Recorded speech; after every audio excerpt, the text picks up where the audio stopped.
Good morning बच्चों। Science की class में आज हम पढ़ेंगे chapter number 3 fibre to fat.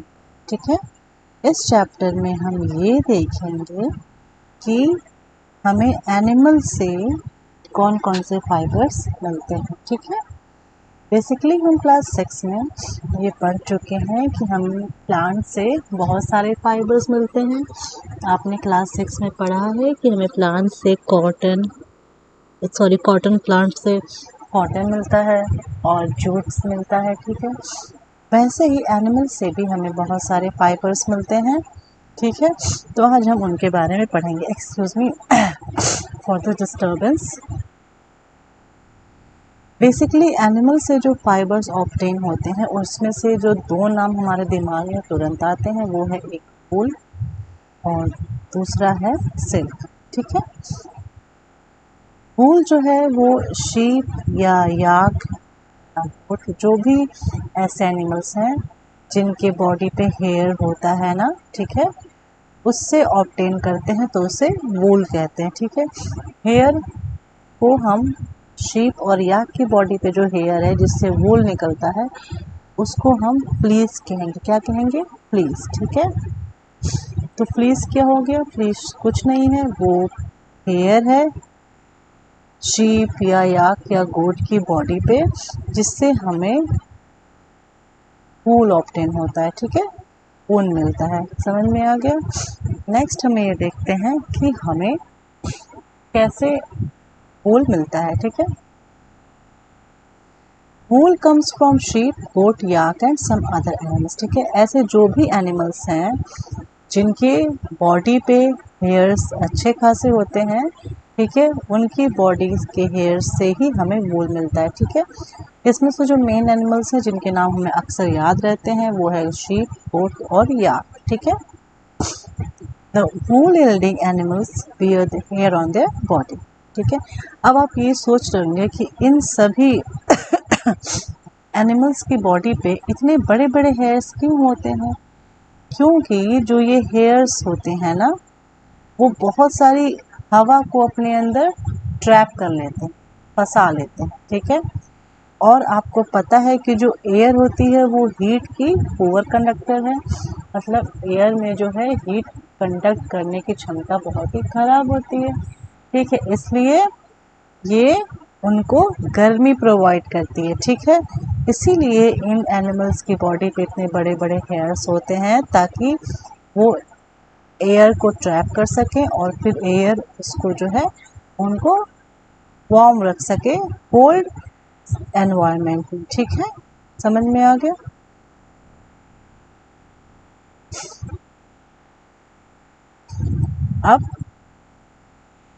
अब जैसा कि आप इस शीप को देख रहे हैं तो शीप की बॉडी पे जनरली जो है दो तरह के फाइबर्स होते हैं। ठीक है, जो फ्लीस बनाते हैं। एक होता है कोर्स बियर्ड हेयर और एक होता है fine soft under hair close to the skin. ठीक है, एक जो बाहर सबसे ऊपर से बाल लदे होते हैं जो वो क्या होता है उसे हम कोर्स बियर्ड हेयर। नाम कोर्स है ना, कोर्स मतलब क्या होता है? ऐसा से दरदरा टाइप का, मुलायम नहीं, सॉफ्ट नहीं। ठीक है, वैसे बड़े बड़े लंबे लंबे बाल, ठीक है, वो ऊपर रहते हैं। फिर अंदर की साइड जब आप उनको हटा देंगे ऊपर वाले बालों को तो अंदर की साइड जो है स्किन से चिपके हुए क्लोज बहुत सॉफ्ट हेयर्स होते हैं। ठीक है, इन्हीं सॉफ्ट हेयर्स से जो है हमें वूल मिलता है। ठीक है, वूल मतलब ऊन मिलता है। ठीक है, कुछ शीप्स की ऐसी भी ब्रीड्स मतलब प्रजाति, ब्रीड्स मतलब क्या होता है? प्रजाति। ठीक है, तो कुछ शीप्स की ऐसी भी ब्रीड्स होती हैं जिनमें सिर्फ और सिर्फ फाइन हेयर्स ही होते हैं। ठीक है, कोर्स हेयर्स ऊपर बॉडी में पूरे नहीं होते हैं। ठीक है, अब ऐसी जो ब्रीड शीप्स होती हैं उनको स्पेशली चूज करते हैं। ठीक है, तो इस प्रोसेस को हम कहते हैं सेलेक्टिव ब्रीडिंग। अब सेलेक्टिव ब्रीडिंग क्या होती है इसको आप यहाँ समझिए। ठीक है, अगर मान लीजिए हमें एक ऐसी शीप चाहिए, ठीक है, जिसके बॉडी पे सिर्फ और सिर्फ सॉफ्ट और फाइन हेयर हो। ठीक है, हमें एक ऐसी शीप चाहिए। ठीक है, हमें कोर्स हेयर नहीं चाहिए। तो ऐसी शीप के लिए हमें जो पेरेंट्स चुनने होंगे वो ऐसे पेरेंट, उसमें से कोई एक पेरेंट ऐसा होना चाहिए जिसकी क्वालिटी सुपीरियर, मतलब उसके पास सिर्फ और सिर्फ सॉफ्ट फाइन हेयर हो। ठीक है, तो हम पेरेंट्स को बहुत ध्यान से चुनते हैं। ठीक है, तो सेलेक्टिव ब्रीडिंग एक ऐसा प्रोसेस है जहाँ पर हम ऐसे पेरेंट्स को चुनते हैं जिनके पास डिज़ायर्ड कैरेक्टरिस्टिक्स हों। ठीक है, जो हमें नेक्स्ट जनरेशन में चाहिए। ठीक है, फिर उन पेरेंट्स को ब्रीड कराते हैं और फिर जो उससे ऑफस्प्रिंग मिलती है, नेक्स्ट जनरेशन मिलती है, उसमें हमें वो डिज़ायर्ड कैरेक्टरिस्टिक्स मिलती हैं।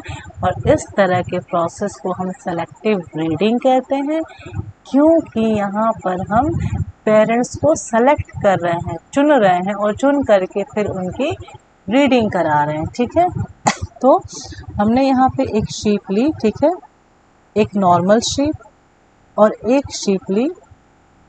ठीक है, जिसके जो हेयर्स हैं वो सॉफ्ट है, उसकी बॉडी पे कोई भी कोर्स हेयर्स नहीं है, सिर्फ मुलायम मुलायम बाल हैं पूरी बॉडी पे। ठीक है, यानी ये सुपीरियर क्वालिटी की हुई। ठीक है, अब इन दोनों को जब आपस में ब्रीड कराएंगे तो जो नेक्स्ट जनरेशन हमें मिलेगी, ऑफस्प्रिंग मिलेगी, वो एक ऐसी शेप की मिलेंगी जिनमें क्या होगा, सॉफ्ट और फाइन हेयर रहेगा। ठीक है, तो यहाँ पर हमने इस पेरेंट को चुना कि हमें यही वाला पेरेंट चाहिए क्योंकि इसमें यही वाली कैरेक्टरिस्टिक हमें चाहिए, इसलिए इसे हम कहते हैं सेलेक्टिव ब्रीडिंग। ठीक है, ये चीज़ यहाँ समझाने की कोशिश की गई है कि parents are specially chosen to give birth to sheep which have only soft under hair. ठीक है, पेरेंट्स को बहुत ध्यान से और स्पेशली चूज़ किया जाता है ताकि वो ऐसे शीप्स को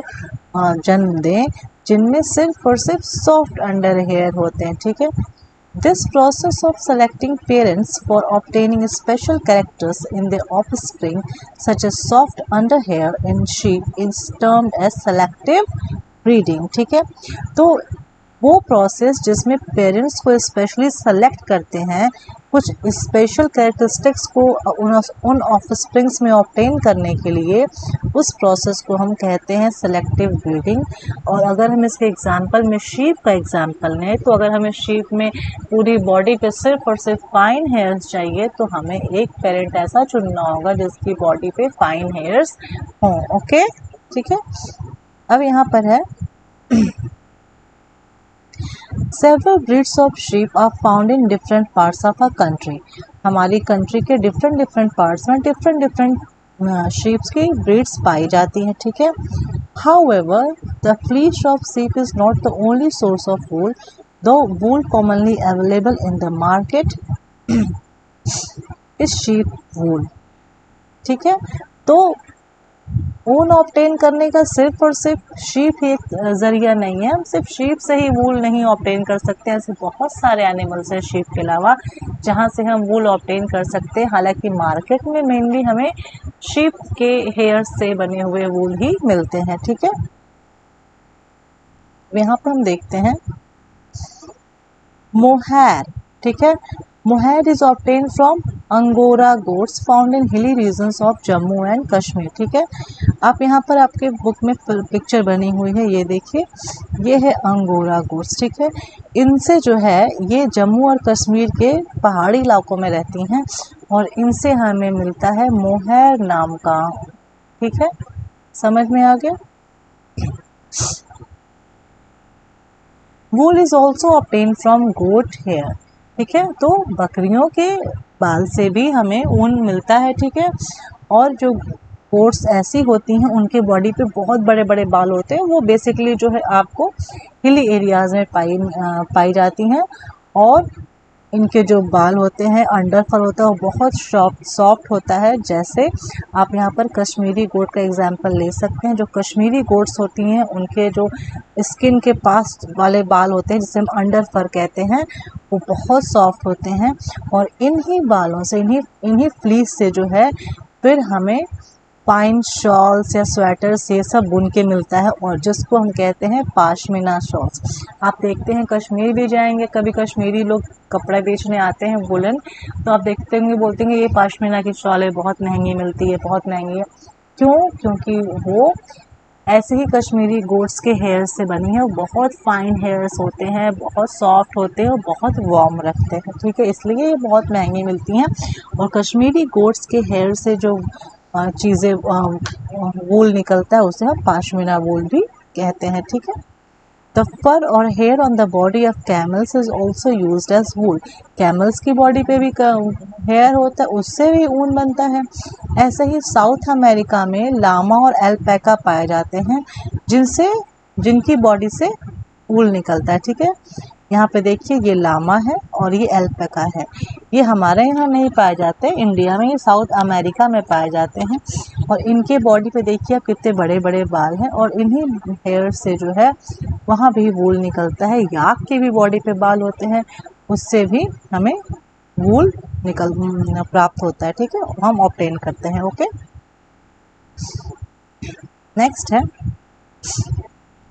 फ्रॉम फाइबर्स टू वूल। अब हम फाइबर्स मतलब जो हेयर्स हैं, ठीक है, उनसे हम कैसे वूल बनाते हैं, ठीक है, अब हम यहाँ पे ये पढ़ना स्टार्ट करेंगे, ठीक है।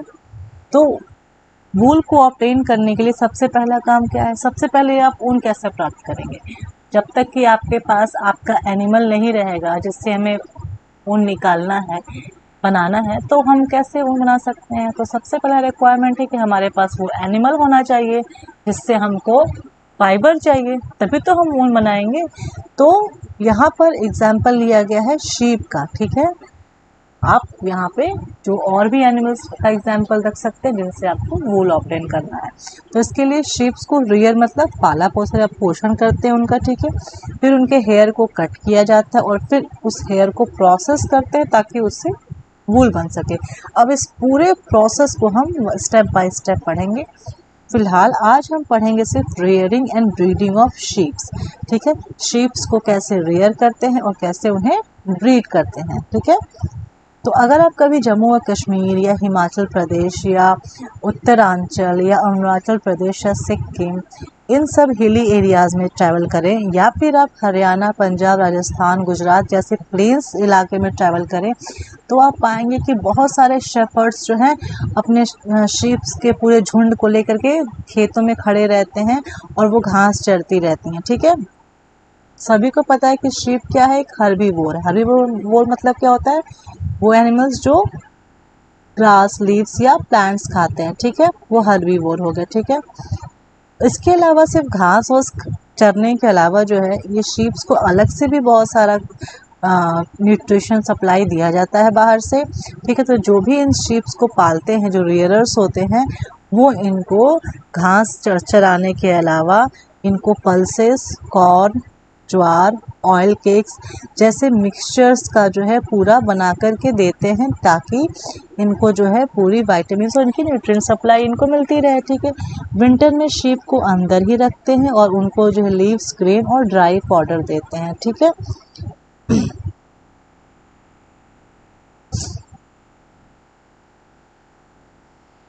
हमारे कंट्री के बहुत सारे पार्ट्स में शीप को पालते हैं और उनसे वूल ऑब्टेन करते हैं, ठीक है। और ऐसे बहुत सारे क्वालिटी की ब्रीड्स हैं जिनसे अलग अलग तरह के वूल प्राप्त होते हैं, ठीक है। The quality and texture of fibres obtain from them is also indicated in table. तो यहाँ पे एक टेबल दी हुई है जहाँ पर शीप्स के नाम है अलग अलग ब्रीड्स के, उनसे किस तरह की क्वालिटी का वूल निकलता है और ऐसी शीप्स कौन से स्टेट में पाई जाती हैं, इस टेबल में अभी हम जानेंगे, ठीक है। तो हम यहाँ इस टेबल में ये भी देखेंगे कुछ ऐसी शीप की ब्रीड्स होते हैं जिनकी बॉडी पे बहुत मोटे मोटे कोट जैसे बाल होते हैं। इनसे जो है बहुत ज़्यादा मात्रा में वूल निकलता है, बहुत गुड क्वालिटी का वूल, और बहुत ही ज़्यादा मात्रा में निकलता है जो कोट जैसे बाल जिनके ऊपर होते हैं, ठीक है। और ये शीप्स को स्पेशली सेलेक्टिव ब्रीडिंग के थ्रू ही ऑब्टेन किया जाता है, ठीक है। Once the reared sheep have developed a thick growth of hair, hair is shaped off for getting wool. तो एक बार जिस sheep को हम rear कर रहे हैं, पाल पोस रहे हैं, उसके बॉडी पे अच्छे से पूरे हेयर की अच्छी खासी मोटी ग्रोथ हो जाती है, थिक हो जाते हैं, घने बाल उग जाते हैं, तो फिर उन हेयर्स को शेप कर देते हैं और फिर उससे वूल बनाने की जो प्रोसेस है उसको स्टार्ट करते हैं। ठीक है, इस टेबल में हम यहाँ पे देख रहे हैं कि एक ब्रीड होती है जिसे लोही कहते हैं। ठीक है, इससे बहुत अच्छी क्वालिटी का वूल निकलता है और ये ब्रीड जो है शीप की राजस्थान और पंजाब में पाई जाती है। ठीक है, दूसरी एक शीप की ब्रीड होती है जिससे ब्राउन कलर का फ्लीस निकलता है, वूल निकलता है, इसे रामपुर बुशैर नाम दिया गया है और ये बेसिकली उत्तर प्रदेश और हिमाचल प्रदेश में पाई जाती है। ठीक है, उसके बाद है एक नाली करके होती है शीप, उसकी शीप की ब्रीड, जिससे कि हमें कारपेट वाला वूल मिलता है। ठीक है, कारपेट बनाने के लिए, और ये राजस्थान, हरियाणा और पंजाब में पाई जाती है। एक बखरवाल होती है जिससे वुलन शॉल्स बनती हैं जो जम्मू कश्मीर में पाई जाती है। एक शीप होती है मारवाड़ी जिससे कि कोर्स मतलब मोटा वाला वूल मिलता है और ये गुजरात में पाई जाती है। गुजरात में ही एक पटनवाड़ी नाम की शीप होती है जिससे होजरी के चीज़ें बनती हैं। ठीक है, तो यहाँ पर हमने शीप्स की डिफरेंट ब्रीड्स देखी, उनसे किस तरह के क्वालिटी के वूल्स हमें मिल सकते हैं वो देखे, और वो कहाँ पाई जाती हैं हमने वो भी देखा। ठीक है, नेक्स्ट टर्न में हम पढ़ेंगे कि कैसे हम फाइबर से अब वूल बनाते हैं। ठीक है, थैंक यू।